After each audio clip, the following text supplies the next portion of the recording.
Kakulangan sa preparasyon sa seguridad, itinuturong ugat ng stampede sa Ultra noong Sabado.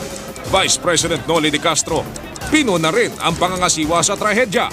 ABS-CBN, Pasig PNP at security ng Ultra, nagtuturuan! Video ng pila bago ang stampede, nakuha ng GMA News. Eksklusibo, ang killer gate na sanhi ng trahedya, pinalikan ng GMA News.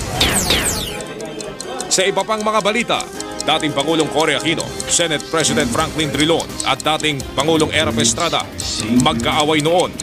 Magkaalyansa na ngayon? Trahedya pa rin sa Egypt. Mahigit 1,000 pinangangambahang patay dahil sa paglubog ng ferry. Sa probinsya ng La Union, mga cute na aso, pumarada. Pero ang mga askal na ito, muntik nang gawing asusena.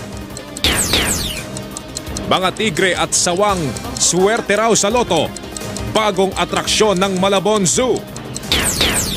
Sa Chika Minute, ang pakikiramay ng showbiz sa stampede sa Ultra. Dating boyfriend ni Chris Aquino na si Pampanga Governor Mark Lapid, kay Christine Reyes na ngayon. At mga nakakakilig na eksena sa premiere night ng I Will Always Love You.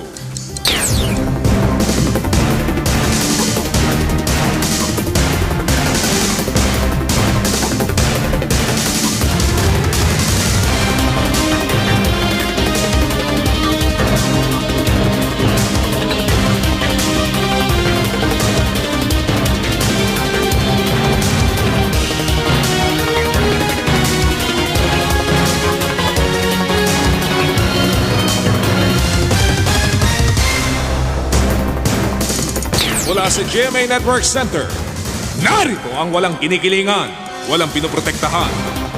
Mel Yanko, Mike Enriquez.